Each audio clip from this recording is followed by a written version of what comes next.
ഇപ്പൊ നിങ്ങൾ പറഞ്ഞത് റസൂലുള്ളാഹിക്ക് ഖുർആൻ തിരിഞ്ഞില്ല, നബിന്റെ കാലത്ത് പെണ്ണുങ്ങൾ പള്ളിയിൽ പോയിട്ടുണ്ട് എന്നുള്ളത് ഇമാം മുസ്ലിം ഇമാം ബുഖാരി മുദർജ ഹദീസ് കാണുന്നുണ്ട്.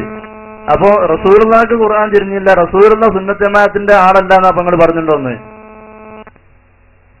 അപ്പറയുന്നത് ഞങ്ങളെ സ്വഭാവമല്ല, നിങ്ങൾക്ക് തന്നെ അറിയാലോ. എന്തായാലും നബി സല്ലല്ലാഹു അലൈഹി വസല്ലമ തങ്ങള് സ്ത്രീകളെ പള്ളിയിലേക്ക് കൊണ്ടുപോയത് കൊണ്ട് റസൂലുള്ളാഹി അത് അംഗീകരിക്കുന്നു. ഞാൻ ചോദിക്കട്ടെ നിങ്ങളോട്, ഞാൻ ഒരുപാട് ഹദീസ് നിങ്ങളെ മുമ്പിലേക്ക് ഇട്ടുതരാം.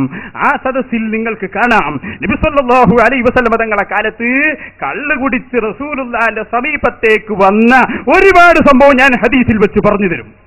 അതിനൊന്നും റസൂൽ അപ്പം നിരോധിച്ചിട്ടില്ല.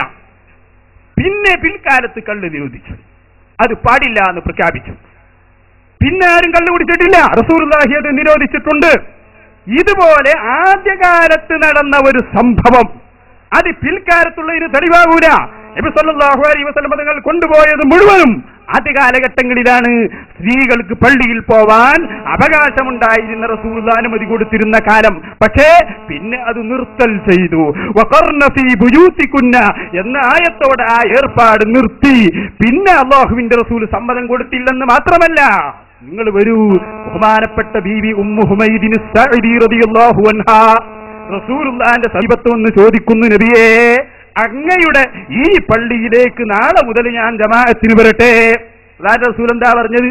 ഒരു സെട്ട് കെട്ടിത്തരാ, പരമാവധി സൗകര്യം ഒരുക്കിത്തരാ, നാളെ മുതൽ എല്ലാരും കൊണ്ടുവരണം, അത് തന്നെ ഔറത്ത് മറക്കാതെ വരണം. ഇതൊന്നും പറഞ്ഞില്ല. കാരണം റസൂലുള്ളാഹി മുജാഹിദല്ല, റസൂൽ സുന്നിയാണെന്ന് നേരത്തെ മുപ്പർ തന്നെ പറഞ്ഞല്ലോ. അതുകൊണ്ട് നബി തങ്ങൾ പറഞ്ഞു, പെണ്ണേ പിരിഞ്ഞു പോവണം, നീ പറഞ്ഞു കൊടുക്കണം. സ്ത്രീകൾ അവരുടെ വീടിന്റെ ഉള്ളിൽ വെച്ച് നിസ്കരിക്കലാണ് ഏറ്റവും ഉത്തമമെന്ന് ബഹുമാനപ്പെട്ട മുഹമ്മദ് റസൂലുള്ളാഹി. അതുകൊണ്ട് റസൂലുള്ളാഹി സുന്നത്ത് ജമാഅത്തിനെതിരായി പറയില്ല. കാരണം നബി തങ്ങൾ സുന്നിയാണെന്നുണ്ടെങ്കിൽ നമുക്ക് ആർക്കും തർക്കമല്ല, എല്ലാവരും അംഗീകരിക്കുന്ന കാര്യമാണ്. അതുകൊണ്ട് റസൂലുള്ളാഹിയുടെ കാലത്ത് പോയി എന്ന ഹദീസിൽ കാണുന്നതൊക്കെ ആദ്യ കാലഘട്ടങ്ങളിലാണ്. പിൽക്കാലത്ത് പോയതായി നിങ്ങൾക്ക് തെളിയിക്കാൻ സാധ്യമല്ല എന്ന് ഓർമ്മപ്പെടുത്തുന്നു.